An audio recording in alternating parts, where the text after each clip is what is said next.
3 जजों की बेंच में चीफ जस्टिस नहीं होंगे। इस वक्त की सबसे बड़ी खबर हमारे साथ, और इंडिया न्यूज के एडिटर इन चीफ दीपक चौरसिया हमारे साथ फोन लाइन पर जुड़ गए हैं। दीपक जी, सुबह से आपका विश्लेषण, जो भी जिस तरह से घटनाक्रम हो रहा था, रात होते होते कांग्रेस ने जिस तरीके से सियासी तिकड़म लगाया है, उससे ऐसा लग रहा है कि कर्नाटक का पेच अब सुप्रीम कोर्ट से ही सुलझेगा।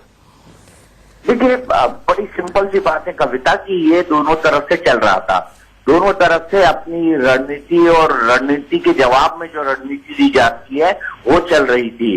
कांग्रेस सुबह से ही प्लान कर चुकी थी कि उद्देश्य पिटीशन बनाना है, लेकिन सुप्रीम कोर्ट के अंदर पिटीशन बनाना कोई आसान काम नहीं होता है। उसके अंदर आपको रेफरेंसेस देने पड़ते हैं, उसके अंदर आपको वैलिड और लॉजिकल पॉइंट्स देने पड़ते हैं, और सुप्रीम कोर्ट जानबूझकर इसको रात, कांग्रेस पार्टी शायद जानबूझकर इसको रात में करना चाहती थी ताकि सुप्रीम कोर्ट में एक मोरल प्रेशर क्रिएट हो, क्योंकि वो दीपक मिश्रा के सामने जानबूझ के दीपक मिश्रा के खिलाफ महाभियोग का प्रस्ताव ला चुकी थी। तो सिर्फ इतना था कि वो ये देखना चाहते थे कि अगर वो किसी पिटीशन को रात में लेकर जाते हैं तो कोई स्पेशल कोर्ट बैठती है नहीं। इसीलिए ऐसा प्रतीत होता है कि जस्टिस दीपक मिश्रा ने अपने आप को इस पूरे केस से दूर रखने की कोशिश की है। सुबह से जो घटनाक्रम हुआ उसमें ये सर्टेनिटी बिल्कुल नहीं थी कि राज्यपाल किस वक्त बुलाएंगे। जब कांग्रेस की 8:30 की प्रेस कॉन्फ्रेंस आई, मैं कोई डिसीजन नहीं ड्रॉ कर रहा हूं, मैं कोई कंक्लूजन नहीं ड्रॉ कर रहा हूं, मैं सिर्फ आपको इवेंट्स बता रहा हूं। जैसे ही ये सूचना आई कि कांग्रेस 8:30 पर प्रेस कॉन्फ्रेंस कर रही है अपनी पूरी लीगल टीम के साथ, और ऐसे वक्त में जब कपिल सिब्बल मन में ये बना चुके हैं कि वो चीफ जस्टिस ऑफ इंडिया के सामने पेश नहीं होंगे, ऐसे हालात में ये प्रेस कॉन्फ्रेंस हुई। प्रेस कॉन्फ्रेंस में विवेक तनखा बैठे, जो उनके लीगल सेल के चेयरमैन है कांग्रेस के, चिदम्बरम आए, कपिल सिब्बल आए। कपिल सिब्बल ने थोड़ा बोला, जानबूझकर थोड़ा बोला, थोड़े निराश थे क्योंकि वो चीफ जस्टिस ऑफ इंडिया के सामने पेश नहीं होंगे, ऐसा उन्होंने अपने जूनियर्स को बताया था। तो बड़ी सीधी सी बात है कविता कि जब 8 बजे कांग्रेस की इस प्रेस कॉन्फ्रेंस के बारे में मालूम पड़ा कि कांग्रेस रात में ही मूव कर सकती है, और कांग्रेस ये चाहती थी कि सुप्रीम कोर्ट ये कहे कि किसी को शपथ न दिलाई जाए, और अगर शपथ दिलाई जाए तो पहले बहुमत का परीक्षण राजभवन के अंदर हो, जैसा कई केसेस में हो चुका है, जिसका एग्जाम्पल वो दे रहे हैं, जैसे कि वो पोस्ट पोल अलायंस में गोवा की बात कर रहे हैं। लेकिन कांग्रेस को पता था, बीजेपी को पता था, सरकार को पता था कि जो गोवा के बारे में है वो जजमेंट नहीं है, वो ऑर्डर का एक ऑब्जर्वेशन है कि अगर पोस्ट पोल अलायंस को बुलाया है और प्री पोल अलायंस या फिर जो सिंगल लार्जेस्ट पार्टी है वो दावा नहीं करती है, तो पोस्ट पोल अलायंस जो दावा कर रहा है और जिसके पास हस्ताक्षर है उसको बुलाना उचित होगा। तो ये एक बड़ा कैच पॉइंट है जिसको लेकर भारतीय जनता पार्टी आर्ग्यू करेगी। भारतीय जनता पार्टी को पता था कि ऐसी एक पिटीशन आएगी, इसीलिए भारतीय जनता पार्टी ने पहले से कैवेट लगा के रखी थी कि हमको बिना सुने किसी भी तरह की लीगल कार्रवाई ना की जाए। अब ऐसे सिचुएशन में सुप्रीम कोर्ट ये कहे कि राज्यपाल शपथ ना दिलाए, इसको लेकर कांग्रेस के अंदर बड़ा चिंतन हुआ, बड़ा मंथन हुआ। हालांकि उन्होंने अपनी प्ली में इस बात को लिखा है कि राज्यपाल शपथ ना दिलाए, लेकिन उनका आर्गुमेंट इस बात पे ज्यादा जोर होगा उनका कि 15 दिन का वक्त राज्यपाल न दें, 15 दिन को कम करें, क्योंकि पहले जो वक्त था वो 5 दिन की बात आ रही थी कि 5 दिन में राज्यपाल बहुमत साबित करेंगे।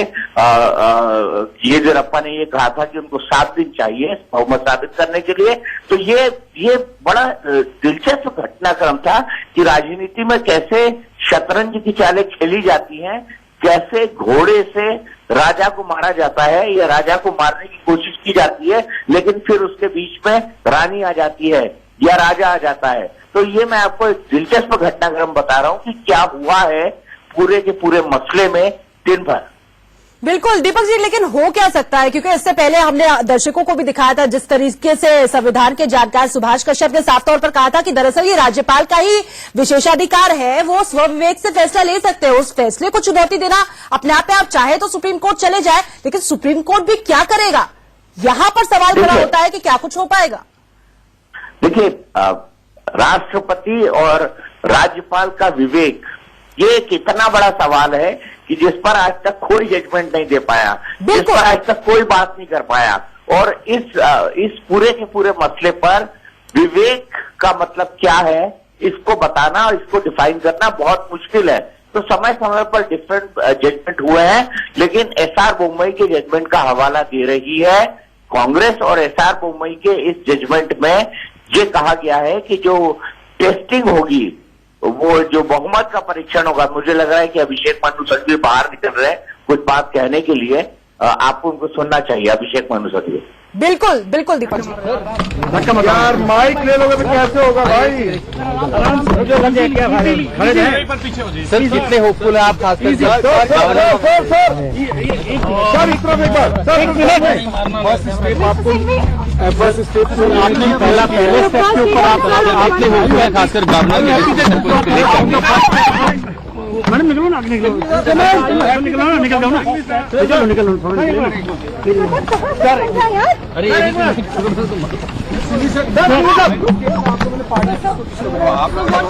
हाँ सर पार्टी किसको बनाया? अभी आप आगे चलो, देखते हैं, रुक जाओ, 2 मिनट रुक जाओ, शांति से please please, I beg of. अरे यार क्या थोड़ा आज आराम से धार लाइव तेरा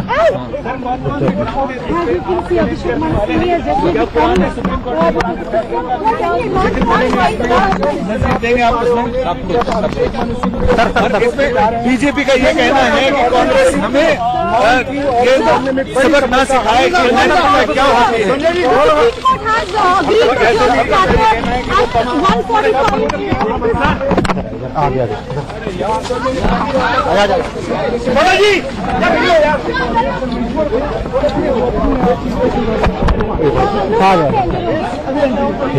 sir this way this way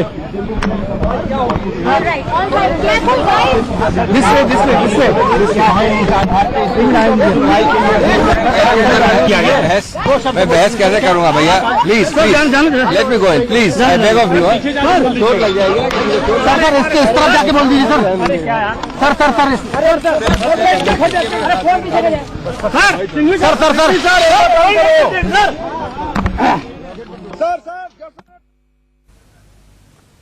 इस वक्त की बड़ी खबर आपको बता दें, अभिषेक मनु सिंघवी कोर्ट के भीतर दाखिल हो गए हैं। कह रहे हैं कोर्ट रूम में जिरा करेंगे, बाहर कुछ नहीं कहेंगे। मीडिया ने उनसे तमाम सवाल किए और हमारे एडिटर इन चीफ दीपक चौरसिया लगातार हमारे साथ मौजूद है। दीपक जी, ऐसा लग रहा है जैसे आज की रात अभिषेक के लिए भी बेहद अहम है। जिस तरह से वो लगातार ट्विटर का सहारा ले रहे थे, सवाल खड़े कर रहे थे, किस तरीके से येदियुरप्पा पहले 12:30 बजे का वो वक्त लेते हैं और उसके बाद फिर वो जो एस्ट्रोलॉजी है उन बातों को भी दरकिनार करके ये साफ कर देते हैं कि 9 बजे शपथ लेने को तैयार हूं। और यहां पर भी उन्होंने मंशा पर सवाल खड़े किए, कहा क्योंकि 10:30 बजे कोर्ट में सुनवाई हो सकती है, तो इसीलिए हम इतनी जल्दी कोर्ट का दरवाजा खटखटा रहे थे। अब उन्होंने ट्विटर के जरिए शुक्रिया भी अदा किया है कि देखिए पूरी दुनिया में एक हमारी ही इंसाफ की ऐसी अदालत है, ऐसा दर है जहां पर 24 घंटे काम होता है और इस तरह से अगर कोई अर्जेंट इश्यूज होते हैं तो फिर कोर्ट बैठती है। तो शुक्रिया तो पहले ही अदा कर दिया। देखिए, इसी को कहते हैं कि एक स्मार्ट मूव मैं इसलिए कह रहा हूं, मैं ये नहीं कह रहा हूं कि मेरे खास मित्र अभिषेक मनु सिंघवी जो बड़े तोल मोल के बोलते हैं, बड़ा बैलेंस बोलते हैं, अपने शब्दों के लिए वो जाने जाते हैं कि कौन से शब्द उनको बोलना है। उन्होंने सिर्फ इतना कहा और जो बात वो कह रहे हैं ट्विटर के माध्यम से कह रहे हैं, वो कैमरे के सामने आकर इस बात को नहीं कह रहे हैं। तो कविता में ये बताना चाहूंगी, कपिल सिब्बल आर्ग्यू नहीं कर रहे हैं, अभिषेक मनु सिंघवी आर्ग्यू कर रहे हैं और जो ट्वीट गए वो अभिषेक मनु सिंघवी की तरफ से गए। 9 बजे का स्वेरिंग इन का टाइम, अगर मैं इंटरप्रेट करूं इसको पॉलिटिकली, तो 9 बजे का स्वेरिंग इन टाइम इसलिए शायद रखा गया हो या शायद राज्यपाल या राजभवन के दिमाग में हो कि कोर्ट उससे पहले 10:30 बजे कोर्ट बैठता है, तो 10:30 बजे का वक्त ना हो जाए। अगर शाम की स्वेरिंग इन रखते तो शायद कोर्ट उस पर कोई डिसीजन दे सकता था। इसीलिए उन्होंने रात में मूव किया है, लेट मूव किया है। पिटीशन उनकी तैयार हो रही थी, पिटीशन उनको करनी है, इस बात पर कल ही फैसला ले लिया गया था, लेकिन इस बात को प्रियम्प्ट करते हुए भारतीय जनता पार्टी ने पहले ही कैविएट लगा दी। मैं इस निष्कर्ष पर इस आधार पर पहुंचा हूं क्योंकि ये जो कैविएट लगी है, ये जो कैविएट बीजेपी ने लगाई है, बीजेपी को इस बात का अंदेशा होगा कि कांग्रेस इस तरह की पिटीशन मूव करने वाली है और कांग्रेस ही नहीं जेडीएस भी इस तरह की पिटीशन को मूव करेगी। तो इसीलिए बीजेपी इसकी कैवियत पहले ही लगा चुकी थी और बीजेपी अपनी रणनीति तय कर चुकी थी। मैं राज्यपाल के डिसीजन पर किसी भी तरह का कोई कमेंट नहीं करना चाहता हूं, ये उनका डिस्क्रिशन है। लेकिन एसआर बोम्बे का जो जजमेंट है और सरकारिया कमीशन की रिपोर्ट है, उसमें जो गाइडलाइंस तय की गई हैं, उसके हिसाब से एसआर बोम्बे के जजमेंट में ये ऑर्डर है सुप्रीम कोर्ट का कि जो बहुमत होगा वो कहीं और तय नहीं होगा, राजभवन के लॉन्च पर नहीं तय होगा, सिग्नेचर्स के साथ नहीं तय होगा, ये विधानसभा की फ्लोर पे होगा। और कांग्रेस को पता है, इस बात का डर है कि किसी भी तरह से भारतीय जनता पार्टी इस बहुमत को मैनेज कर लेगी।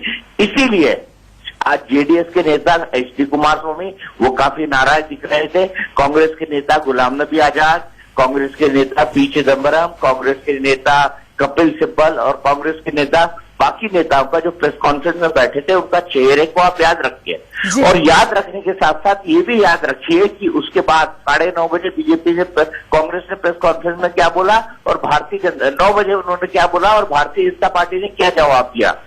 जानबूझकर ये नहीं कहा जा रहा था 8 बजे, जब उनको ये पता चल चुका था कि डिसीजन दे दिया गया है और राज्यपाल का डिसीजन पब्लिकली नहीं कन्वे किया गया। इसको सुरेश कुमार नाम के उनके फॉर्मर लॉ मिनिस्टर है, उन्होंने ट्विटर पर कन्वे किया और ट्विटर पर कन्वे करके ये बताया कि हमको शपथ लेने के लिए बुला लिया गया है, हम कल सुबह शपथ लेने जा रहे हैं। अब मुझे बताइए कि एक विधायक क्यों ऐसा ट्वीट करेगा? राज्यपाल की तरफ से ऑफिशियल कंफर्मेशन आएगा, उससे पहले एक विधायक क्यों ट्वीट करेगा? क्योंकि उसको ट्वीट करने के लिए कहा गया होगा, उसको बताया गया होगा कि आप ट्वीट करिए, आप ये जानकारी दीजिए। वो जानकारी 8:30 से पहले लीक करनी थी ताकि ये बात क्लियर हो जाए कि राज्यपाल बुला चुके हैं। मैं फिर बोल रहा हूं, यहाँ पर राज्यपाल की मंचा पर मैं कोई सवाल नहीं खड़ा कर सकता। वजूभाई वाला एक बहुत ही बेहतरीन शख्स है, वजूभाई वाला एक जानकार है, वजूभाई वाला विभिन्न कैबिनेट पोस्ट पे रह चुके हैं, वजूभाई वाला स्टेट प्रेसिडेंट रह चुके हैं। तो मैं यही कहना चाहता हूं कि वजूभाई वाला के सवालों पर मैं कोई मतलब डिसीजंस पर कोई सवाल नहीं उठाना चाहता हूं, लेकिन मैं ये कहना चाहता हूं कि राजनीतिक घटनाक्रम दिन भर में किस तरह से हुआ। बिल्कुल दीपक जी, और जिस तरीके से सर्वोच्च न्यायालय में जिस तरीके से घटनाक्रम तेजी से बदला है, तो उससे भी लग रहा है जैसे आज की रात ऐतिहासिक होगी, नजीर होगी पूरी दुनिया के लिए कि जब इस तरह के मामले होते हैं जहां पर पेच ऐसा फंसता है तो फिर इंसाफ इस देश में कभी सोता नहीं है। फिर आधी रात को भी इस तरह से कोर्ट रूम लग जाता है, मामले की सुनवाई हो जाती है, बेंच बैठ जाती है ताकि ऐसे मामलों को सुलझा लिया जाए वक्त रहते। और मैं पॉलिटिकली इंटरप्रेट कर रहा हूं, कानूनी ढंग से नहीं। शायद कांग्रेस भी यही चाहती थी, कांग्रेस ये चाहती थी कि वो इस मैटर की अर्जेंसी को समझे, वो एक सिग्नल दे सके ताकि आगे चल के एक पॉलिटिकल मूवमेंट तैयार कर सके। देखिए, सबसे महत्वपूर्ण बात है कि ये लड़ाई जो है राहुल गांधी वर्सेस नरेंद्र मोदी की हो गई है। कितने क्विक डिसीजन लेने की क्षमता राहुल गांधी की है और कितने क्विक डिसीजन लेने की क्षमता नरेंद्र मोदी की है, ये झगड़ा उन दोनों के बीच है। इसीलिए राहुल गांधी 24/7 काम करने की कोशिश करके ये दिखाना चाहते हैं कि ये बाकी जगह तो जा रहे हैं, लेकिन कांग्रेस की रणनीति को भी कंट्रोल कर रहे हैं। उधर मोदी जी को आप जानते हैं, वो 24/7 काम करते हैं, ना कोई छुट्टी लेते हैं, ना कहीं जाते हैं और कांस्टेंट पॉलिटिक्स पर लगे रहते हैं। और अमित शाह, अब कर्नाटक हो गया तो वो 2019 के इलेक्शन की बात कर रहे हैं, वो मध्य प्रदेश की बात कर रहे हैं, वो छत्तीसगढ़ की बात कर रहे हैं, वो राजस्थान की बात कर रहे हैं। हालांकि राहुल गांधी भी जा रहे हैं, पर उनके काम करने के तरीके में और नरेंद्र मोदी की काम करने में बहुत डिफरेंस है। और शायद यही शय और मात का खेल आज पूरे दिन खेला जाता रहा कांग्रेस और भारतीय जनता पार्टी के बीच में। इसीलिए भारतीय जनता पार्टी ने पहले कैवियत दाखिल कर दी, इससे पहले कि कोई पिटीशन कांग्रेस मूव करे या शपथ विधि पर रोक लगाने की मांग करे या ये कहे कि राज्यपाल शपथ नहीं दिलवाए जब तक कि ये डिसीजन ना आ जाए इस कोर्ट का। क्योंकि होता ये है कि हमने कई केसेस में देखा है, जैसा आंचल हमको बता रही थी, कि ये डिसीजन तो आप पिटीशन तो लगा देते हैं, पिटीशन के बाद क्लियर इंजेक्शन नहीं मिल पाता है या क्लियरली आपकी फेवर में ऑर्डर नहीं आ पाता है, फिर उसके बाद 10 साल लगते हैं, 20 साल लगते हैं। हमने केसरीनाथ त्रिपाठी के केस में देखा, उन्होंने जिन विधायकों को क्वालिफाई किया था, उनको डिस्क्वालीफाई करने का डिसीजन सुप्रीम कोर्ट ने दिया। लेकिन उस पूरे मामले के अंदर तब तक 5 साल की सरकार अपना काम पूरा कर चुकी थी, तो फिर ये डिसीजन जो है टेक्स्ट बुक के लिए रह जाते हैं, ये डिसीजन पूरे लिखने के लिए रह जाते हैं, ये डिसीजन पूरे रेफरेंस के लिए रह जाते हैं। तो कांग्रेस इस बात को एक्सरसाइज करना चाहती थी और कांग्रेस इस बात को बताना चाहती थी कि देखिए हम भी कुछ स्ट्रैटेजी बना सकते हैं। अब ये देखना महत्वपूर्ण होगा कि उनकी स्ट्रैटेजी किस तरह से काम करती है। और मुझे ऐसा पॉलिटिकली अंडरस्टैंडिंग पे लगता है, सोशल अंडरस्टैंडिंग पे लगता है कि शायद सीजेआई दीपक मिश्रा ने जानबूझ को अपने आप को इस केस से अलग रखा है, क्योंकि इससे ठीक पहले उनकी महाभियोग को लेकर जो याचिका थी उसको कपिल सिब्बल मूव कर चुके थे। और जैसा मैंने आपको बताया कि कपिल सिब्बल इस केस में पेश नहीं होंगे अदालत के अंदर, ये डिसाइड हो चुका था, क्योंकि कपिल सिब्बल खुद कांग्रेस के बड़े नेताओं को बोल चुके थे कि मैं इस केस में अपीयर नहीं होऊंगा, क्योंकि मेरा सुप्रीम कोर्ट से ऑलरेडी कॉन्फ्रंटेशन हो चुका है। एक तरह का कॉन्फ्रंटेशन ही हम करेंगे, क्योंकि कॉन्फ्रंटेशन को इसलिए, कॉन्फ्रंटेशन का शब्द मैं इसलिए इस्तेमाल करूंगा क्योंकि कपिल सिब्बल ने याचिका तो डाली, लेकिन एकाएक अपनी याचिका को विड्रॉ कर लिया। और जिस नाटकीय अंदाज में उन्होंने अपनी पिटीशन को विड्रॉ किया वो भी देखने लायक था। अगले दिन अखबारों की हेडलाइन थी, मूव तो हुई लेकिन वापस ले ली गई। तो कपिल सिब्बल का थोड़ा सा फेस लॉस हुआ था, इसीलिए कपिल ये चाहते थे कि शायद वो केस पे अपीयर ना करे। इसीलिए जो ट्वीट कर रहे थे वो अभिषेक मनु सिंघवी कर रहे थे। उन्होंने ट्वीट किया कि अर्जेंट हियरिंग रात में होनी चाहिए। ये एक तरह से सुप्रीम कोर्ट पे एक, मतलब मैं दबाव तो नहीं कहूंगा, लेकिन सुप्रीम कोर्ट को गुजारिश करने की कोशिश की गई। और जब सुप्रीम कोर्ट ने उस बात को मान लिया कि 1:45 पर हियरिंग होगी, जस्टिस दीपक मिश्रा ने ओके कर दिया, बेंच को ओके कर दिया, तो उन्होंने फिर घर से वो निकल पड़े अपने कपड़े पहन के, अपने काला कोट पहन के, और अब वो अंदर जा रहे हैं। बड़े तोल मोल के बोलते हैं और मेरे ख्याल से 1:37 हो चुका है, 1:45 होने में कुछ ही मिनट का वक्त बाकी है और बाकी वकील भी लगातार पहुंच रहे हैं ताकि वो बात कर सके, क्योंकि ये ओपन कोर्ट है, यहाँ पे सब कुछ जा सकता है, हर कोई जा सकता है। और ये पहली बार होगा कि इस तरह के कॉन्स्टिट्यूशनल मैटर पर, एक सरकार बनाने के मुद्दे पर रात में 1:45 पर सुनवाई की जाए। अभी तक जो सुप्रीम कोर्ट इस तरह के मामलों में सुनवाई करता था वो लाइफ एंड डेथ के इश्यू होते थे, और 6 दिसंबर के मामले में उन्होंने 5:30 बजे अदालत लगाई थी, लेकिन इसके अलावा अदालत इस तरह से रात में कभी नहीं लगी। तो ये मैं कहना चाहता हूं कि ये बहुत अनप्रेसिडेंटेड है और कांग्रेस एक तरह से इस बात को कम्युनिकेट करना, क्योंकि कांग्रेस के लिए एक स्ट्रैटेजिक पॉइंट मिलेगा कम्युनिकेट करने का कि देखिए गलत डिसीजन था, इसीलिए सुप्रीम कोर्ट ने रात में बुलाया और रात में बुला के हमारी पूरी बात सुनी। तो ये दोनों महत्वपूर्ण चीजें हैं पब्लिक परसेप्शन के लिए। उनको पता है कि ये गेम वो लूज कर चुके हैं, उनको पता था कल से कांग्रेस को कि बहुमत सिद्ध करने के लिए अगर कहा जाएगा तो येदियुरप्पा आराम से बहुमत सिद्ध कर देंगे। इसीलिए वो अपने कांग्रेस के विधायकों को, जेडीएस के विधायकों को ईगल्टन रिजॉर्ट ले गए हैं, लेकिन उनकी काउंटिंग क्या है ये अभी तक किसी को नहीं पता है। बिल्कुल दीपक जी, और जिस तरह से अभिषेक मनु सिंघवी ने ट्वीट भी किया था, उन्होंने इसी बात का जिक्र किया था कि देखिए मेरिट्स पर हम नहीं जाएंगे, लेकिन कम से कम अर्जेंसी तो समझी ही है सुप्रीम कोर्ट ने। ये अपने आप में बड़ा संकेत है कि अगर अर्जेंसी समझी है और आगे मेरिट भी समझा जाएगा तो जाहिर तौर पर जिस तरीके से बीजेपी खेमे में बेचैनी बढ़ती नजर आ रही है, येदियुरप्पा भी समझ जाएंगे कि दिन में तो राहु काल सता रहा था, रात होते होते राहुल काल हो गया। राहुल काल मत ये जुडिशियल मामला है और मैं सिर्फ ये कह रहा हूँ 1:45 पे हियरिंग, तो डिसीजन जो हुआ है वो हियरिंग करने के लिए हुआ है। मैं सिर्फ इतना बताना चाहता हूँ कि ये डिसीजन जो है वो सिर्फ हियरिंग करने के लिए हुआ है और हम कॉन्स्टिट्यूशनल मैटर्स पर, कॉन्स्टिट्यूशनल इश्यूज पर और सुप्रीम कोर्ट पर किसी तरह की टिप्पणी न करें तो बेहतर होगा।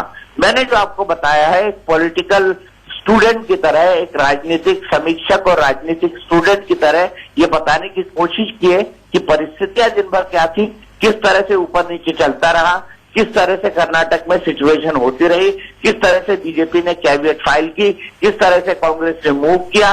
और अभिषेक मनु सिंघवी अगर ओपनली मूव कर रहे थे सुप्रीम कोर्ट के अंदर और कह रहे थे कि रात में हियरिंग हो, तो इसको ट्वीट करने की उनको कोई जरूरत नहीं थी। बिल्कुल, कोई आदमी सुप्रीम कोर्ट में गिरा करने से पहले वरिष्ठ वकील अपने केस को ट्वीट नहीं करता है कि माननीय जज साहब मेरी हियरिंग इस वक्त कर ली जाए, ये कभी नहीं होता है। ये ट्वीट भी मेरे ख्याल से अपने हिसाब में अनप्रेसिडेंटेड होगा।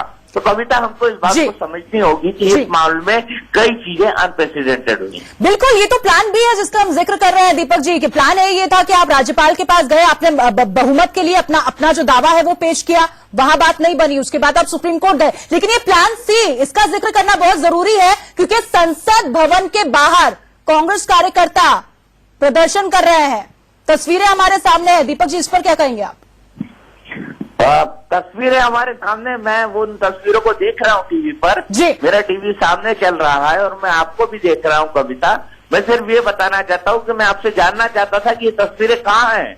अगर कांग्रेस के दफ्तर की दिल्ली की तस्वीरें हैं तो संसद भवन के बाहर की दीपक जी ये तस्वीरें हैं। हाँ बिल्कुल, संसद भवन के बाहर की है तो बड़ी सीधी सी बात है कि संसद भवन के बाहर कांग्रेस के कुछ लोगों ने प्रदर्शन करने का मन बनाया था। मन इसलिए बनाया था कि हियरिंग होगी और प्रदर्शन होगा और वो एक तरह से एक पब्लिक परसेप्शन क्रिएट करने की कोशिश करेंगे। तो मैं जो पूरी बातें आपको पिछले 20-25 मिनट में कह रहा था, ये उसी पर मोहर है कि कांग्रेस जो कर रही है बड़े कैलकुलेट तरीके से कर रही है। आप इसमें किसको शय मिली है, किसको मात मिलेगी, किसको मात मिलेगी, किसको शय मिली है, इन चीजों को कैलकुलेट करना कविता इस वक्त मेरे लिए या किसी भी पॉलिटिकल एनालिस्ट के लिए या किसी भी पॉलिटिकल स्टूडेंट के लिए बड़ा मुश्किल होगा। जी, और तस्वीरों में हम ये भी देख पा रहे हैं किस तरीके से मोदी और शाह के पुतले भी फूंकने की कोशिश की जा रही है। पुतलों के साथ ये कार्यकर्ता वहां पर मौजूद है। जिस तरीके से दीपक जी आप कह रहे हैं, तैयारी पूरी है कि अगर सुप्रीम कोर्ट से भी वो फैसला आ जाता है जो कांग्रेस के पक्ष में नहीं जाता है, तो फिर जिस तरीके से एक और प्लान तैयार किया गया है, अगले 15 दिन तक कर्नाटक में राज्य भर में प्रदर्शन का दौर शुरू हो जाएगा। क्या माना जाए कि कुछ इसी तरीके से होगा?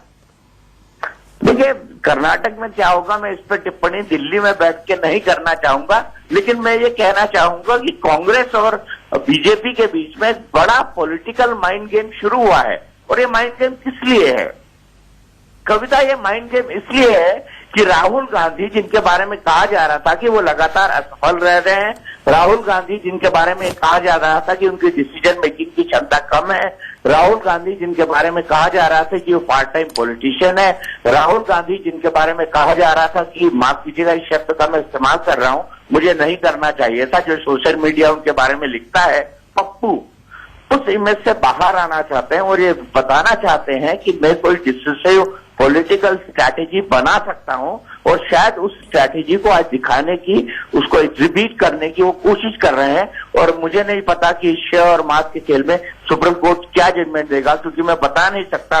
और अब से सिर्फ 2 मिनट बचे हैं हमारी घड़ी के अनुसार, 1:43 हो चुके हैं, 1:45 पर डॉट हियरिंग शुरू हो जाएगी और उसमें यह तय होगा कि किस तरह से आगे की चीजें शेप लेंगी। लेकिन ये आप बता सकते हैं, देखिए आप ये लोगों को देख रही हैं, ये चंद मुट्ठी भर है, ये सिर्फ मुट्ठी भर लोग हैं, लेकिन फिर भी ये झंडा लेकर आए हैं, डंडा लेकर आए हैं, इनका डंडा भी है, झंडा भी है, एजेंडा भी है। तो ये तीनों चीजें इनके साथ हैं और इस तीनों चीजों को हमको समझना चाहिए कि कांग्रेस एक रणनीति के साथ काम कर रही है। अब इसमें किसने शह दी कि पहले कांग्रेस पिटीशन मूव करना चाहती थी कि शपथ न दिलाई जाए और उसके अंदर शपथ दिलाने की डिसीजन ले ली गई। अब उसके रोकने की बात को प्राइमरीली नहीं कर सकती, तो 15 दिन की बात को वो 7 दिन में करने की बात कर रही है, 5 दिन में बात कर रही है, 48 घंटे की बात कर रही है। ऐसे कई सारे इश्यूज हैं और ऐसे कई सारे डिसीजंस हैं जिसको कोट करते हुए कांग्रेस भी कह सकती है कि वो सही है और बीजेपी भी कह सकती है वो सही है। क्योंकि असल बात यह है कि इस तरह के जो रूल्स हैं या संविधान के इस इश्यू का दुरुपयोग या उपयोग करने का जो प्रेसिडेंट है उनको रेफर नहीं करना चाहूंगा, क्योंकि उसमें कई कॉन्स्टिट्यूशनल पोस्ट इन्वॉल्व है। लेकिन उन मीडिया को अगर, उन मैसेजेस को अगर पढ़ लिया जाए तो समझ पड़ पाएगा कि किस तरह की शय और किस तरह की मात का खेल खेला जाता है, कब सरकारें गिरती हैं, कब सरकारें बनती हैं, खासकर राज्य सरकारों के बारे में, और उसमें केंद्र का क्या रोल होता है, राज्य का क्या रोल होता है और राजभवन का क्या रोल होता है। बिल्कुल, लेकिन कांग्रेस ने जिस तरीके से आज कमाल कर दिखाया दीपक जी, ये तो मानना पड़ेगा कि गोवा हो, मणिपुर हो या मैं नहीं कहूंगा कमाल कर दिखाया है, मैं नहीं कहूंगा कि कमाल। दीपक जी, जिस तरीके से इससे पहले हमने गोवा में देखा था, पहले ही लग रहा था कि हार मान ली है, सियासी सरेंडर करने में बहुत जल्दबाजी करती थी, ये वही कांग्रेस है। आज ऐसा लग रहा है जैसे पहले से ही फॉरवर्ड प्लानिंग की है, कम से कम सबक तो ले ही लिया।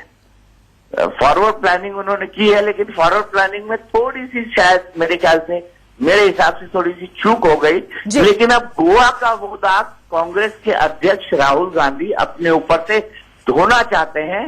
ये दाग जो अच्छे थे राहुल गांधी के लिए अब तक, क्योंकि उनके साथ एक पूरी की पूरी पारिवारिक परंपरा थी, उनके साथ एक पूरा का पूरा इतिहास था। इन अच्छे दागों को वो धो के दागों को बुरा बनाना चाहते हैं और ये साबित करना चाहते हैं कि नहीं, वो पॉलिटिकल स्ट्रैटेजी बना सकते हैं।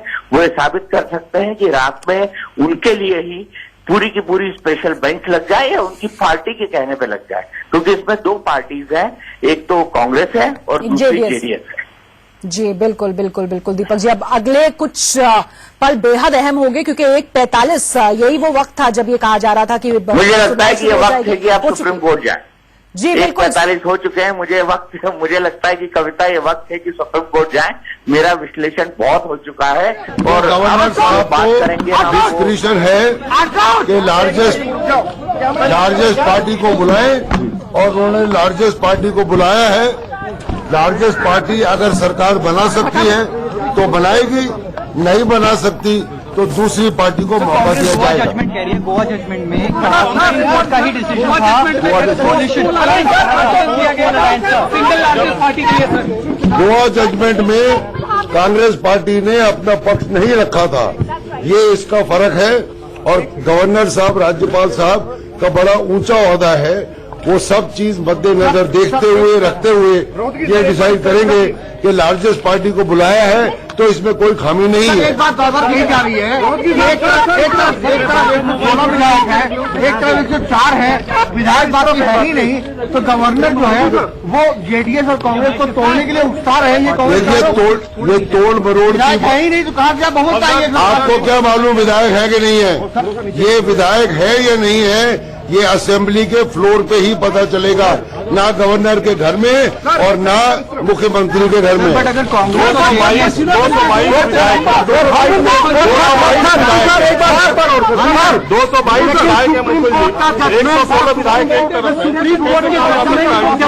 ये सारा पक्ष असेंबली के फ्लोर पे पता चलेगा। थैंक यू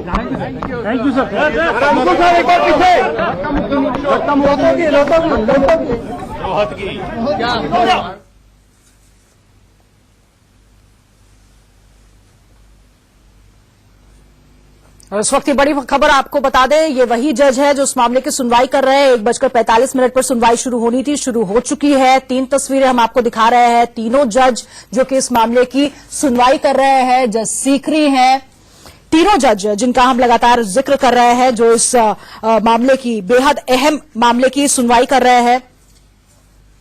और अब से कुछ वक्त में ही सुनवाई शुरू हो जाएगी। वक्त मुकर्रर कर दिया गया था 1:45 का और थोड़ी ही देर में बस सुनवाई शुरू होनी है। 3 तस्वीरें हम आपको दिखा रहे हैं। ये तीनों जज हैं जिनकी बेंच बैठेगी और फिर सुनवाई शुरू होगी। Justice Sikri, justice Bhushan, justice बोगरे, 3 जजों की बेंच जो कि मामले की सुनवाई करेगी। सुनवाई इस मामले को लेकर, इस बात को लेकर, क्योंकि याचिका को जो है मंजूर कर लिया गया है कांग्रेस जेडीएस की, जिसमें यह कहा गया था कि कल 9 बजे येदियुरप्पा का शपथ ग्रहण समारोह, उस पर रोक लगा दी जाए। अब उस मामले की होगी सुनवाई। कुछ ही देर में सुनवाई शुरू हो जाएगी क्योंकि 1:45 का वक्त मुकर्रर किया गया था सुनवाई के लिए। और आपको बता दें, चीफ जस्टिस ऑफ इंडिया दीपक मिश्रा उनके घर पहुंचे थे रजिस्ट्रार नोट के साथ, और उसके बाद उन्होंने ये फैसला लिया था क्योंकि बहुत ज्यादा विवाद जुड़े हुए थे, इसलिए उन्होंने खुद शायद इसी वजह से खुद को इस मामले से दूर कर दिया। अभिषेक मनु सिंघवी की हम आपको तस्वीरें दिखा रहे हैं जिस वक्त वो सुप्रीम कोर्ट पहुंचे। उसके बाद तमाम सवाल उनसे किए गए। उन्होंने कहा जो भी कहना है, जो भी पक्ष रखना है, जो भी तर्क रखना है, वो मैं सुप्रीम कोर्ट के अंदर रखूंगा। कोर्टरूम नंबर 2 जहां पर सुनवाई शुरू होने वाली है कुछ ही देर में। और ये कुछ वक्त पहले की तस्वीर है। प्रकाश जावड़ेकर जो वहां के प्रभारी हैं, केंद्रीय मंत्री हैं, उन्होंने कहा है कि बीजेपी, जेडीएस और कांग्रेस पूरे चुनाव में एक दूसरे को लड़ते रहे। देखिए, वो सवाल नहीं है। सवाल ये है कि इसलिए हम कहते हैं कि जब कॉन्स्टिट्यूशन इस देश का फ्रेम किया जा रहा था, तो the framers of the constitution has established many multiple constitutional authorities. If one constitutional authority is becoming somehow partisan, then other constitutional authorities Sir, but you are being accused. You are being accused not of that the numbers are with us. Sir, there's The governor, honorable governor. Sir, Country Commission. How do you think BJP is going to get numbers? There are things. तो इस वक्त की बड़ी खबर आपको बता दें, अब कुछ वक्त बाद 2 बजे शुरू होनी है इस मामले की सुनवाई। पहले ये साफ हुआ था कि 1:45 पर सुनवाई शुरू होगी, लेकिन अब जो खबर हमें मिल रही है, अपडेट ये है कि रात 2 बजे शुरू होगी सुनवाई। 3 जजों की बेंच में चीफ जस्टिस नहीं होंगे।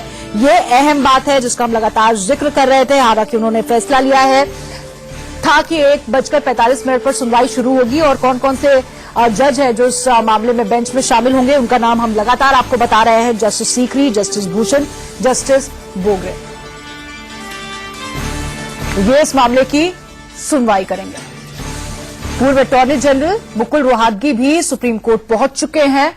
रात 2 बजे अब इस मामले की सुनवाई होगी। बहुत ज्यादा वक्त नहीं बचा है, बस 9 मिनट बाद इस मामले की सुनवाई होगी और उसके बाद कर्नाटक का जो क्लाइमैक्स है वो सुप्रीम कोर्ट की तरफ से सुलझ जाएगा। तो क्या होता है सुप्रीम कोर्ट का रुख, ये देखना बेहद अहम होगा। आपको बता दें, सुप्रीम कोर्ट में अब सुनवाई होगी कुछ ही वक्त बाद कोर्ट रूम नंबर 2 में, जहां पर अभिषेक मनु सिंघवी भी पहुंच चुके हैं। उससे पहले जब वो मीडिया से रूबरू हुए तो कई सवाल उन पर दागे गए, लेकिन उन्होंने यही कहा कि ये जिरा कोर्ट में, तर्क कोर्ट में। लेकिन उससे पहले उन्होंने ट्विटर का जरूर सहारा लिया था। उन्होंने सुप्रीम कोर्ट का शुक्रिया अदा किया था। उन्होंने कहा था कम से कम इस मामले की एजेंसी को समझा गया है और इस बात पर तो राजी हुआ, सुप्रीम कोर्ट की मामले की सुनवाई करेंगे और रात ही में करेंगे।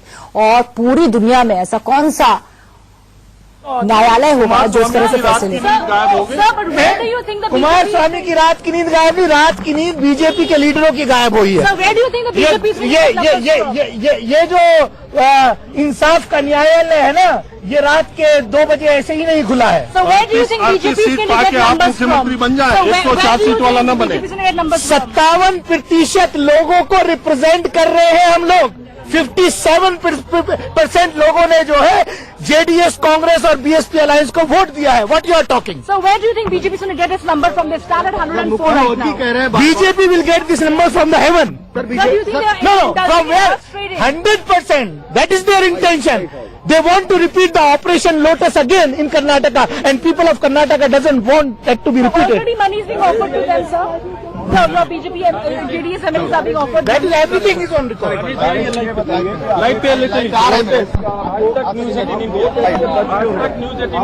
कैसे हम नहीं बच रहे हैं? हम क्या डर रहे हैं?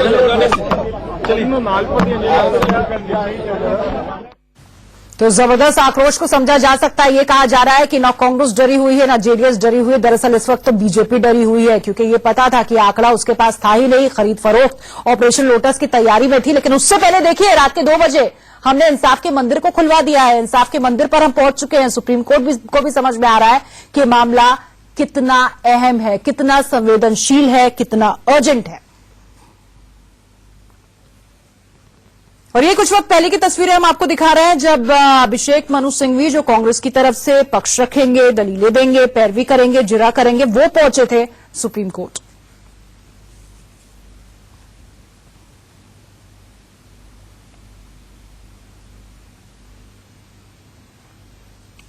दो तस्वीरें हम आपको दिखा रहे हैं। अभिषेक मनु सिंघवी पहुंच चुके हैं जो कांग्रेस जेडीएस की तरफ से अपना पक्ष रखेंगे, और दूसरी तरफ 3 जजों की बेंच जो कि कुछ ही वक्त में बैठ जाएगी। शुरू हो जाएगी सुनवाई और उसके बाद क्या फैसला आएगा ये देखना बेहद अहम होगा, क्योंकि ऐतिहासिक वो फैसला होगा, अपने आप में नजीर होगा और वो देश की राजनीति को किस तरफ लेकर जाएगा। जिस तरीके से कांग्रेस लगातार जो है वो राज्यपाल को सवालों के घेरे में लाकर खड़ा कर रही थी, और बीजेपी की तरफ से ये कहा जा रहा था कि राज्यपाल हमेशा से अपने विवेक से जो फैसला लेते हैं उसको चुनौती नहीं दी जा सकती है।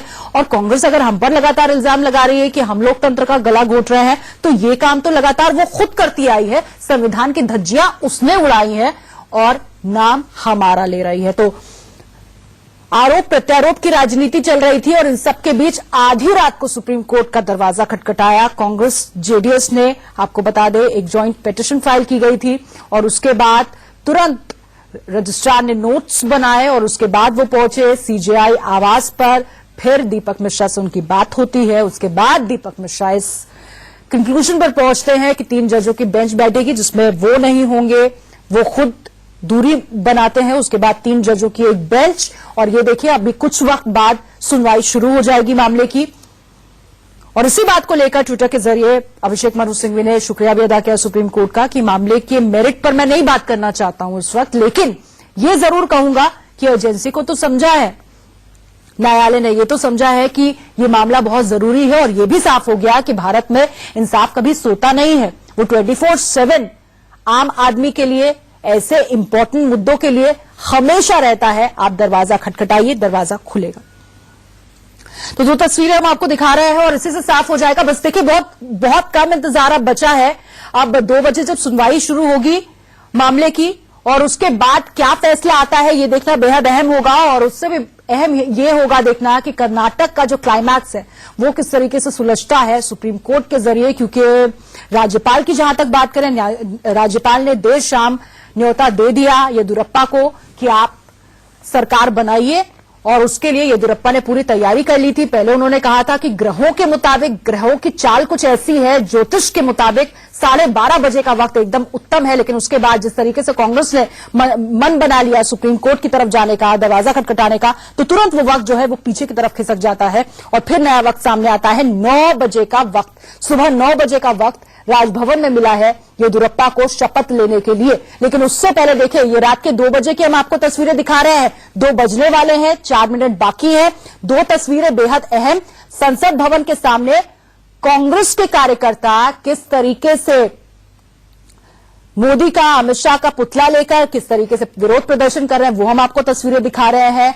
उधर पूरी रणनीति के साथ किस तरीके से सुप्रीम कोर्ट ने आधी रात को उम्मीद से भरा सुप्रीम कोर्ट का दरवाजा खटखटाया है, जहां से अब तक कांग्रेस के हाथ नाउमीदी नहीं लगी है। आपको बता दें, रजिस्ट्रार ने याचिका नोट्स बना लिए, और उसके बाद सीजेआई ने याचिका को मंजूर कर लिया है। सुप्रीम कोर्ट की तरफ से याचिका मंजूर कर ली गई है कांग्रेस जेडीएस की, और बस कुछ ही वक्त का और इंतजार, 3 मिनट बाद इस मामले पर सुनवाई शुरू हो जाएगी। पहले जो वक्त आया था वो 1:45 का बताया जा रहा था, लेकिन अब थोड़ी सी देरी सुप्रीम कोर्ट में सुनवाई में, और उसके बाद जब सुनवाई शुरू होगी तो फिर क्या फैसला होगा ये देखना बेहद अहम होगा। क्या कल कर्नाटक में कमल खिलेगा, कमल की सरकार बनेगी, येदियुरप्पा की सरकार बनेगी, या फिर कोई और ट्विस्ट आ सकता है सामने, क्योंकि सियासी सरेंडर नहीं किया है इस बार कांग्रेस ने, जो इससे पहले गोवा में देखा, मणिपुर में देखा, मेघालय में देखा। कांग्रेस ने कहा लगातार बीजेपी हमारे साथ खेल कर गई, और इस बार कांग्रेस ने जिस तरीके से पूरी तैयारी के साथ प्लान ए बनाया कि राज्यपाल के पास जाएंगे जेडीएस के साथ, 117 विधायकों के समर्थन की चिट्ठी लेकर, पूरी लिस्ट लेकर, ये तक कह देंगे कि 117 विधायकों का हम परेड कराने को भी तैयार हैं, आप हमें मौका दीजिए। वो बात ना हो कि गोवा वाला केस फिर से रिपीट हो, मणिपुर वाला। और उसके बाद उन्होंने बाहर आकर यही बोला कि वजुभाई ने उनको पूरा का पूरा आश्वासन दिया है कि नहीं, संविधान के हिसाब से जो होगा वही करूंगा, जो सुप्रीम कोर्ट के फैसले होंगे उन्हीं को ध्यान में रखकर कोई फैसला लूंगा। उसके बाद थोड़ी सी आश्वस्त जरूर हुई थी, लेकिन प्लान बी पर भी पूरी तैयारी थी कि अगर उस तरफ से निराशा हाथ लगती है तो फिर सीधा सर्वोच्च न्यायालय का दरवाजा खटखटाया जाएगा। और वही हुआ जब वजुभाई वाला ने बीजेपी को, येदियुरप्पा को न्योता दे दिया कि आप आइए और सरकार बनाइए, और साथ ही साथ येदियुरप्पा ने कहा कि हमें 1 हफ्ता चाहिए बहुमत साबित करने के लिए, तो ये कहा गया कि नहीं, आप 15 दिन ले लीजिए। देखिए, ये वही बात है जिसका जिक्र अभिषेक मनु सिंघवी भी ट्विटर के जरिए कर रहे थे कि ये तो पहली बार मैं देख रहा हूं, मैं खुद शब्द हूं कि सामने से येदियुरप्पा कह रहे हैं कि मुझे 1 हफ्ते का वक्त दीजिए, मैं बहुमत साबित करके दिखाऊंगा, और राज्यपाल कह रहे हैं नहीं, आप 15 दिन का वक्त लीजिए। इतनी दरियादिली, इसी बात का जिक्र हो रहा था। रजत राकेश टंडन हमारे साथ जुड़े हुए। रजत, क्या अभी भी आप सीजेआई आवास के बाहर हैं, और वहां किस तरह की हलचल आप देख पा रहे हैं? कोर्ट नंबर 2 पे, और मैं वहीं खड़ा हुआ हूं आधी रात में, लगभग मुझे लगता है 2 बजे। पीछे नजारा आपको दिखा दूं सुप्रीम कोर्ट का। इसी में अंदर जब आप जाएंगे तो कोर्ट नंबर 2 है, जहां पर 3 जजों की खंडपीठ बैठी है ये डिसाइड करने कि गवर्नर ने कर्नाटक के अंदर जो फैसला लिया है वो सही है या नहीं है। गोवा प्रेसिडेंट के बाद उसी प्रेसिडेंट को लेकर, उसी प्लेयर को लेकर कांग्रेस ने अप्रोच किया था। रजिस्ट्रार गए थे चीफ जस्टिस के घर पर, उसके बाद ये फैसला हुआ कि नहीं, आधी रात में ये कोर्ट लगनी चाहिए, क्योंकि अर्जेंट हियरिंग का मैटर है, अर्जेंट हियरिंग के मैटर में लगनी चाहिए। इसलिए तय हुआ समय 1:45 कोर्ट नंबर 2 और 3 जजों की जो खंडपीठ है वो अंदर बैठी हुई है। वहां सुनवाई चल रही है कि आखिर जो फैसला गवर्नर ने लिया है वो सही है या गलत है। कांग्रेस का सिर्फ ये कहना है कि गोवा जजमेंट में, जो कि सुप्रीम कोर्ट का ही जजमेंट था, उसमें अगर प्री पोल या पोस्ट पोल किसी अलायंस को बहुमत मिलता है तो वही सरकार बनाएगी। लेकिन कर्नाटक में ऐसा नहीं हुआ है। बीजेपी लार्जेस्ट पार्टी थी लेकिन बहुमत से दूर थी। बहुमत जेडीएस और कांग्रेस के अलायंस का था, लेकिन जेडीएस और कांग्रेस के अलायंस को गवर्नर ने नहीं बुलाया। इसी बात को लेकर कांग्रेस आज आधी रात में सुप्रीम कोर्ट का दरवाजा खटखटा रही है। खटखटाने के बाद वक्त भी मिला है और वक्त के बाद अब क्या होता है, क्या कल सुबह 9:30 बजे येदियुरप्पा शपथ लेंगे या फिर जो बात आप कह रही थी कि राहु काल उन पर ज्यादा हावी रहेगा। बिल्कुल रजत, और बड़ी बात यही है कि सुनवाई कब पूरी होगी। अब तो पूरा देश टकटकी लगाए इसी बात का इंतजार कर रहा है कि ये जो रात बन चुकी है, ऐतिहासिक रात, इसका जो निष्कर्ष है वो कब निकलेगा। सुनवाई कितनी देर में पूरी हो सकती है जब शुरू होगी?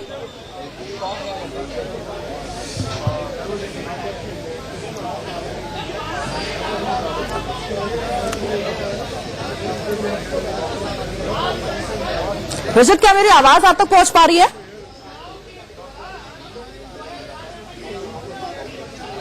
जी बिल्कुल, आप सवाल पूछिए, आपकी आवाज मुझ तक पहुंच रही है। बिल्कुल रजत, अब बड़ा सवाल यही है पूरे देश के सामने, न सिर्फ बीजेपी और कांग्रेस की सुनवाई कब शुरू होगी और 2 बजे शुरू होगी ये तो साफ हो चुका है। अब खत्म कब होगी, कितने वक्त में फैसला आ जाएगा और उसके बाद तस्वीर पूरी तरीके से साफ हो जाएगी कि कर्नाटक में आखिर होगा क्या कल?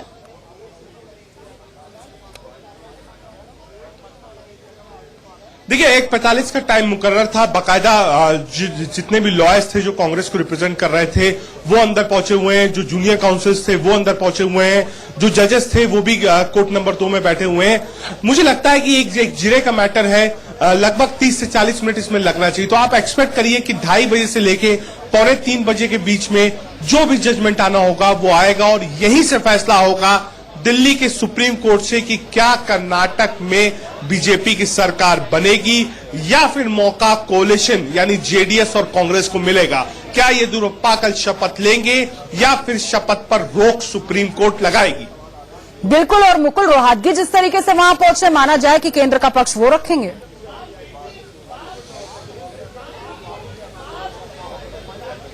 बिल्कुल, देखिए, क्योंकि मामला था मुकुल रोहतगी पहुंचे। मुकुल रोहतगी पहले भी ये बात कह चुके हैं कि लार्जेस्ट पार्टी जो है उसको बुलाना चाहिए।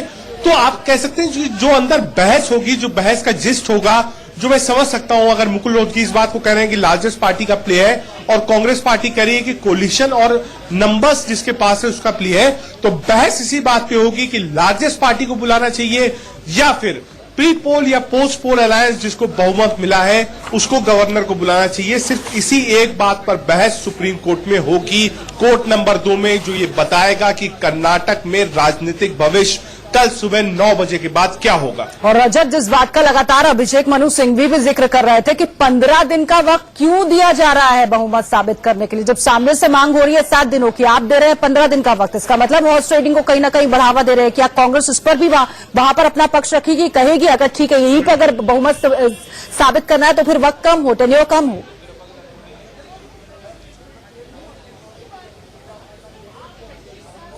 देखिए, कांग्रेस पहले ही साफ कर चुकी है कि जब बहुमत का आंकड़ा नहीं है, 104 ही विधायक हैं बीजेपी के पास, तो आखिर विधायक आएंगे कहां से? इंडिपेंडेंट विधायक जो थे वो राजभवन कांग्रेस के साथ गए। बीएसपी का विधायक इंटाइटल्ड है जेडीएस के साथ क्योंकि वो अलायंस में था। जेडीएस और कांग्रेस के विधायक एक साथ पत्र दे चुके हैं राज्यपाल को, तो आखिर 104 के बाद संख्या बढ़ेगी कैसे? और अगर आप उनसे कह रहे हैं कि बहुमत साबित करिए, तो यानी आप सीधे बाय डिफॉल्ट कह रहे हैं कि आप पोचिंग करिए, खरीद फरोख्त को बढ़ावा दीजिए। तो ये भी एक सेकंड प्ले होगी कांग्रेस पार्टी की कि आप खुद इस बात को गवर्नर साहब वहां बढ़ा रहे हैं कि खरीद फरोख्त हो, विधायकों को पोच किया जाए, और ये ना होने की एक ही वजह है कि आप कोलिशन को मौका दीजिए कि वो सरकार बनाए कर्नाटक के अंदर। बिल्कुल, इन सबके बीच एचडीके का क्या पक्ष है ये भी जानना बेहद जरूरी होगा, क्योंकि लगातार वो यही कह रहे थे। देखिए, सबसे पहले रजत वही सामने आया था और उन्होंने कहा था कि मेरे विधायकों को 100 करोड़ का ऑफर दिया जा रहा है बीजेपी की तरफ से। कहा जा रहा है कि 100 करोड़ भी ले लीजिए, कैबिनेट पोस्ट भी आपको मिल जाएगी, और तोड़ने की कोशिश की जा रही है। हालांकि सारे विधायक मेरे साथी हैं। अब एचडीके के लिए भी हम कह सकते हैं कि कहीं ना कहीं उम्मीद की किरण यहीं से नजर आ रही होगी।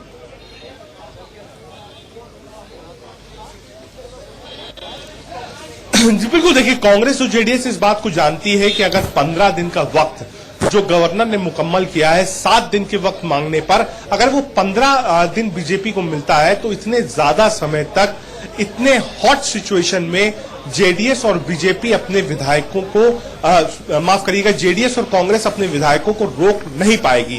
कांग्रेस जानती है कि एक लिंगायत मुख्यमंत्री बनने जा रहा है जिसका नाम येदियुरप्पा है, और अगर 7 से 8 लिंगायत विधायक उनके टच में है, अगर वो छोड़ के जाते हैं तो जो नंबर के आंकड़ा है वो कांग्रेस और जेडीएस का फिसल जाएगा। भले ही वो विधायक की सदस्यता कल चली जाए एंटी डिफेक्शन लॉ में, हालांकि ये भी एक लंबा प्रोसीजर होता है जिसमें स्पीकर की रूलिंग मानी जाती है, लेकिन अगर वो लोग एब्सटेन करते हैं, नहीं आते हैं, तो जो संख्या गणित है उसमें बीजेपी बहुत आगे निकल जाएगी। बिल्कुल, और रजत, डर इस बात का भी था कि दिन में हमने देखा किस तरीके से रिजॉर्ट पॉलिटिक्स भी कांग्रेस की फेल होती ही नजर आई। कुछ विधायक गायब हो गए थे एकाएक। शायद यही डर सता रहा होगा कि 15 दिन बाद तो फिर कांग्रेस और जेडीएस दोनों के विधायक गायब हो जाएंगे, उनके खुद के विधायक कितने बचेंगे?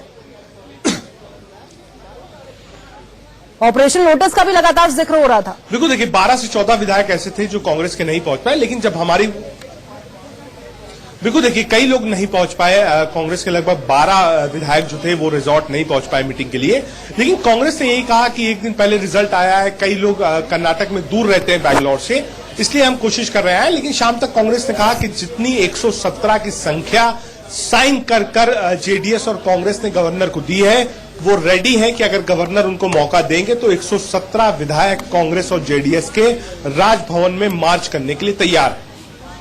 बिल्कुल, और रजत, इस तरह की खबर भी सामने आ रही है कि एक तरफ तो कोशिश यही है कि फेस सेविंग की जाए, सियासी सरेंडर से बचा जाए, और कोशिश ये हो कि किसी तरीके से कुर्सी पर एक बार फिर से काबिज कर लिया जाए।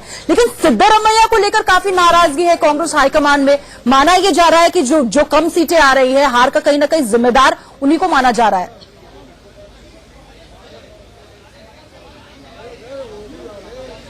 देखिए, अब बहुत ज्यादा इसकी चर्चा नहीं है क्योंकि अब बात उससे आगे निकल गई है। सिद्धरामैया फेस थे, उनके चेहरे पे चुनाव लड़ा गया, लेकिन कांग्रेस जानती थी एंटी इनकम्बेंसी है। एंटी इनकम्बेंसी के बाद जिस तरीके से प्रधानमंत्री मोदी और अमित शाह ने माइक्रो मैनेजमेंट और प्रचार किया है, वहां पर कांग्रेस वीक थी। कांग्रेस जानती थी कि एंटी इनकम्बेंसी के साथ मोदी के प्रचार का जवाब उसके पास नहीं है, लेकिन कांग्रेस इस बात में संतुष्ट है कि उसके 78 सीटें एंटी इनकम्बेंसी के बाद आई है, और आज बीजेपी को रोकने के लिए उसने जेडीएस से हाथ मिलाया।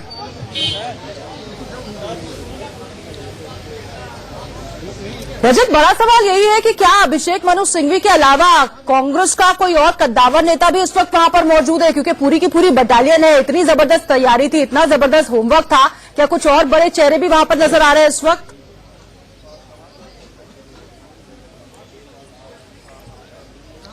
देखिए, सब लोग साथ में ही थे, लेकिन जहां तक मेरी जानकारी है, फिलहाल कोर्ट रूम में कांग्रेस सांसद और वरिष्ठ वकील अभिषेक मनु सिंघवी ही कांग्रेस का पक्ष रख रहे हैं। बिल्कुल रजत, और अब तकरीबन 20-25 मिनट को और इंतजार होगा और उसके बाद तस्वीर पूरी तरीके से साफ हो पाएगी। हम चाहेंगे कि जो दर्शक हमारे साथ अभी भी जुड़े हैं उन्हें आप विस्तार से समझाइए कि किस तरीके से कोर्ट का दरवाजा आज खटखटाया कांग्रेस ने और यहां तक किस तरीके से पहुंचा है मामला, और आगे क्या हो सकता है कर्नाटक के सियासी भविष्य को देखते हुए।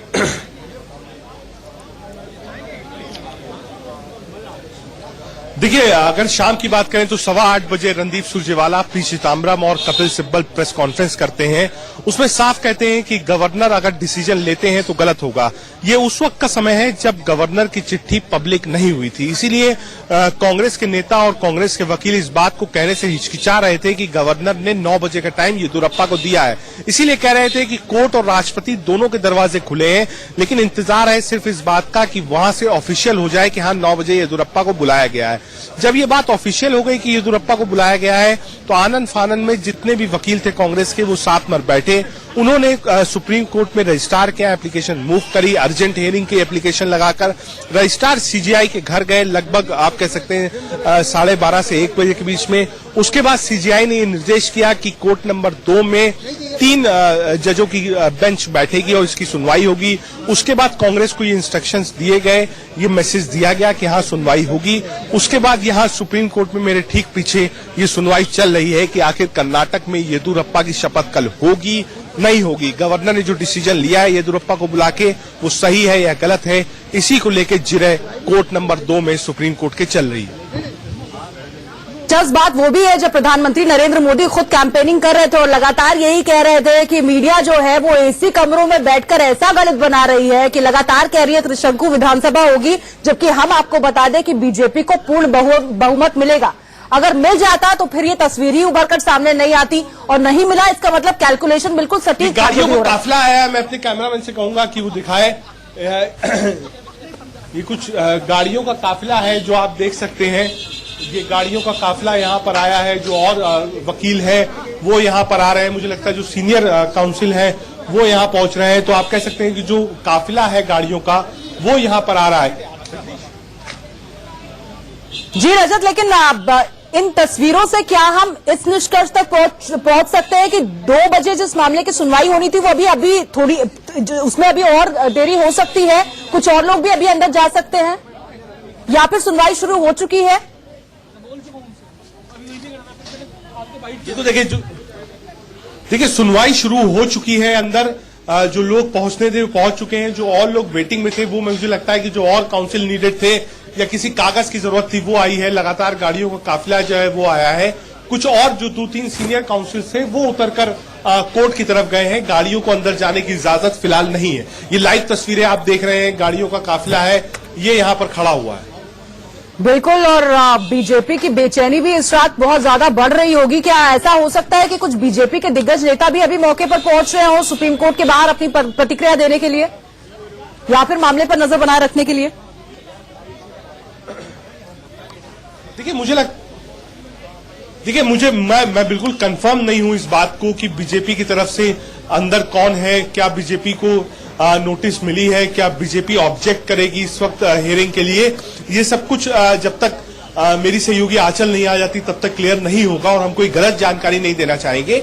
लेकिन मेरा मानना यही है कि बीजेपी ऑब्जेक्ट करेगी, बीजेपी साफ कहेगी कि आधी रात की जरूरत नहीं है। और बीजेपी पहले ही साफ कर चुकी है कि हाँ, लार्जेस्ट पार्टी क्योंकि भारतीय जनता पार्टी है, इसलिए गवर्नर का डिसीजन बिल्कुल ठीक है कि बीजेपी आए और सरकार बनाए।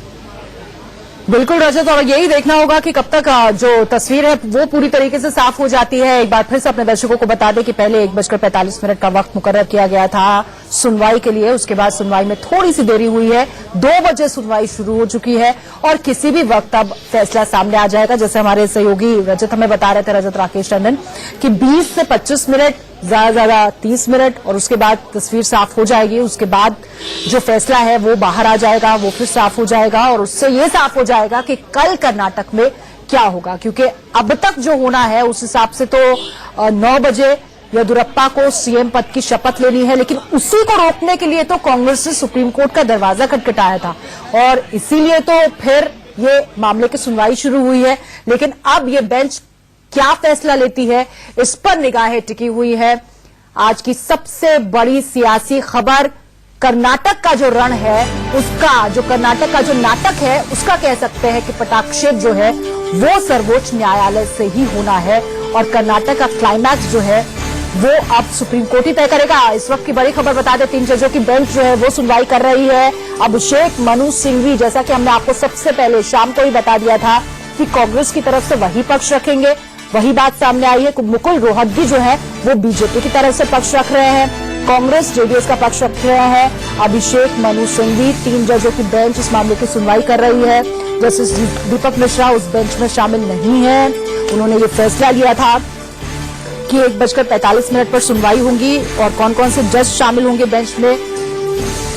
Justice Sikri, justice Bhushan, justice Bobde, ये 3 जज हैं जिनकी बेंच फिलहाल सुनवाई कर रही है। किसी भी वक्त फैसला आ जाएगा,